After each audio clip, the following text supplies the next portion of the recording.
اعوذ باللہ من الشیطان الرجیم، بسم اللہ الرحمن الرحیم۔ پیارے بچوں، ہم لوگ ایثار کا جذبہ پڑھتے ہیں۔ آج ہم لوگ پیج نمبر 52 سے شروع کریں گے، تو شروع کرتے ہیں۔ شیبہ کے دونوں بیٹے آوارہ ہی نہیں، مغرور اور بد دماغ بھی تھے۔ جب تعلیم میں ان کا جی نہ لگا تو باپ نے انہیں اپنے کاروبار میں لگانے کی کوشش کی، مگر ایسی بے لگام طبیعتیں رکھنے والے بلا بیوپار میں کیوں کر سرخرو ہوتے؟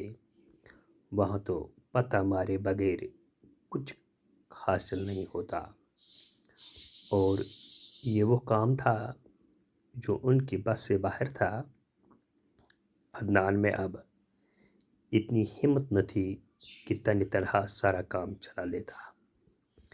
حصص داروں نے بھی جب اس کی یہ حالت دیکھی تو آہستہ آہستہ سب کچھ اپنے قبضے میں کرنے میں مصروف ہو گئے۔ نتیجہ یہ ہوا کہ کچھ مدت بعد ہی اس کا دیوالا پٹ گیا۔ کہتے ہیں مصیبت کبھی تنہا نہیں آتی۔ دولت کیا گئی، صحت نے بھی جواب دیا۔ بیماری نے اس طرح آن دبوچا کہ دیکھتی ہی دیکھتی عدنان کا وجود محض ایک سایہ بن کر رہ گیا۔ ڈاکٹروں نے معائنہ کرنے کے بعد اس کے دونوں گردے ناکارہ ہونے کا اعلان کر دیا۔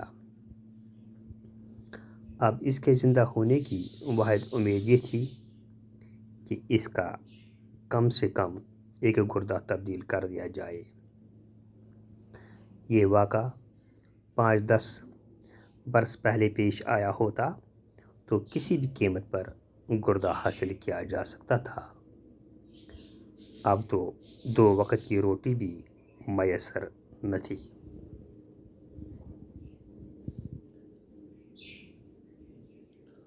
گردے کی قیمت کہاں سے ادا ہوتی؟ آوارہ بیٹے تو باپ کو کنگال پا کر پہلے ہی نہ جانے کدھر نکل چکے تھے۔ ایک شیبہ تھی جو اپنی غلطیوں کا کفارہ ادا کرنے کے لیے اس کا ساتھ دیے جا رہی تھی۔ اپنی اپنی جگہ پر دونوں کو یہ خیال اب رہ رہ کر پریشان کر رہا تھا کہ انہیں زین سے کی گئی ناانصافی کی سزا مل رہی ہے، لیکن اب پچھتانے سے کیا فائدہ تھا۔ تو بچوں، ہم لوگ پڑھتے ہیں ایثار کا جذبہ، جس میں 3 کردار کام کر رہے ہیں۔ سب سے اہم کردار عدنان ہے، شیبہ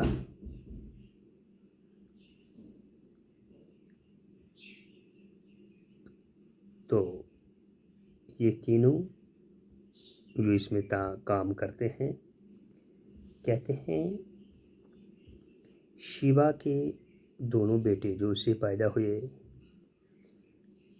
یہ کافی آوارہ نکلے، مغرور اور بد دماغ نکلے۔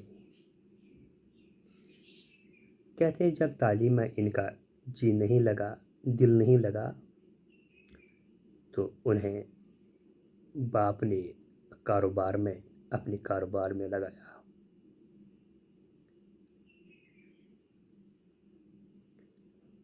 کہتے ہیں لیکن ایسی بے لگام طبیعتیں، یعنی جو بے قابو ہوتی ہیں، جن پر کسی کا نہیں چلتا ہے، وہ بیوپار میں کیوں کر سرخرو ہوتے، یعنی کیوں کر کاروبار میں کامیاب ہوتے۔ سرخرو ہونا یعنی کامیاب ہونا۔ وہ کس طرح؟ جو بے قابو ہوتے ہیں، جن کو دل نہیں لگتا ہے، بد دماغ ہیں، مغرور ہیں، تو وہ کس طرح کامیاب ہوتے بیوپار میں، اس کاروبار میں؟ کہتے ہیں کاروبار میں وہاں تو پتہ مارے بغیر، یعنی محنت کیے بغیر کچھ حاصل نہیں ہوتا۔ وہ کاروبار ان کی بس سے باہر تھا۔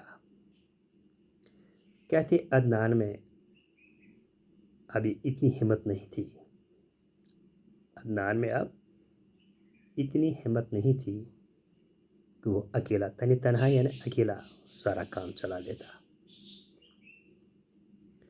حصے داروں نے جب اس کی یہ حالت دیکھی تو انہوں نے آہستہ آہستہ سب کاروبار اپنے قبضے میں کرنے میں مصروف ہو گئے۔ نتیجہ کیا ہوا کہ عدنان کنگال ہو گیا، یعنی دیوالا پٹ گیا، یعنی کنگال ہو گیا، اس نے دیوالیہ نکالا۔ کہتے ہیں جب مصیبت آتی ہے یہ تنہا اکیلے نہیں آتی ہے، تنہا یعنی اکیلے نہیں آتی ہے۔ دولت کیا گئی، صحت نے بھی عدنان کو جواب دے دیا۔ بیماری اس طرح اس پر آن پڑی، کہتے ہیں دیکھتی دیکھتی اس کا وجود جو تھا ایک سایہ سا بن گیا۔ ڈاکٹروں نے اس کی معائنہ کرنے کے بعد اس کے دونوں گردے جو ہیں ناکارہ قرار دیے۔ اب عدنان کو زندہ رہنے کی ایک ہی امید تھی، واحد امید تھی، ایک ہی امید تھی کہ اس کا کم سے کم ایک گردہ تبدیل کر دیا جائے۔ کہتے ہیں اگر یہ واقعہ 5-10 سال پہلے آتا تو کسی بھی قیمت پر عدنان اس گردے کو حاصل کر لیتا پیسے کی صورت میں، لیکن اب ان کے پاس اتنی غریبی آئی تھی کہ وہ 2 وقت کی روٹی کے لیے بھی ترستے تھے۔ تو گردے کی قیمت کہاں سے ادا ہوتی ہے؟ کہتے ہیں آوارہ بیٹے تو اس کنگال باپ تھا ان کا، پہلے ہی پتہ نہیں کہاں جا چکے تھے، نکل چکے تھے۔ اب شیبہ جو اس کی بیوی تھی عدنان کی، اپنی غلطیوں کا کفارہ یعنی بدلہ ادا کرنے کے لیے اس کا ساتھ دے رہی جاتی تھی۔ اپنی جگہ دونوں کو یہ خیال تھا، یہ پریشانی کھا رہی تھی کہ ہم نے جو ناانصاف سی ذہن سے کی ہمیں اسی کی سزا مل رہی ہے، لیکن اب سوچ رہی تھی کہ اب پچھتانے میں کیا فائدہ ہے، پتہ نہیں وہ کہاں چلا گیا ہے۔ تو آگے دیکھیں گے کل انشاءاللہ۔ وما علینا الا البلاغ المبین۔